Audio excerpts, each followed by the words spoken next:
పూజల్లోనూ వ్యక్తిగతంగానూ సుమంగళి పసుపు వాడటం వల్ల మంచి ఫలితాలు సంప్రాప్తిస్తాయి. ముఖ్యంగా దీపావళి నాడు అర్ధరాత్రి పూట మహాలక్ష్మీదేవి సంచరిస్తుంది.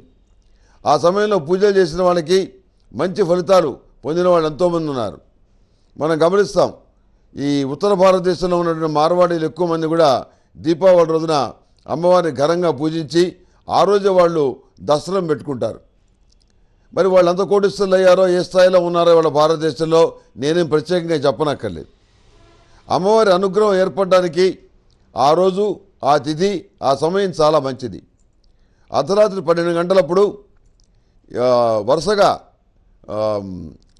దీపాలు పెట్టి, ప్రమిదలు పెట్టి, అందులో లక్ష్మీ తామర ఒత్తులతోటి, అష్టములకా తైలంతోటి దీపారాధన చేసి అమ్మవారిని పూజించి లక్ష్మీ చందనంతో, అదేవిధంగా ఆరావళి కుంకుమతో పూజలు చేసుకొని అమ్మవారికి పరమాన్నాన్ని నివేదన పెట్టడం వల్ల మంచి ఫలితాలు సంప్రాప్తిస్తాయి.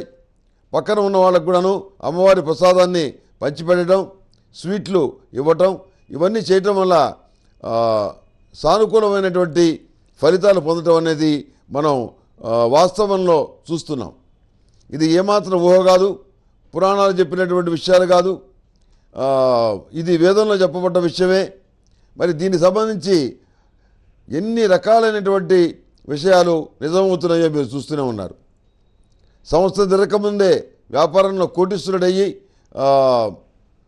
బ్రహ్మాండంగా అభివృద్ధి చెందిన వాళ్ళు, వివాహం కాదు అనుకున్న వాళ్ళకి పెళ్లి కావటం, వివాహం కాని మగపిల్లల విషయంలో మరింత సానుకూల ఫలితాలు రావటం, ఇలా ఇంటికి సంబంధించి ఏదో రకమైనటువంటి మంచి అభివృద్ధి అనేది ఏర్పడటం అనేది జరుగుతుంది.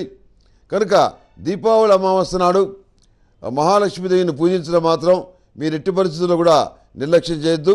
ఆ కార్యక్రమం చేయండి.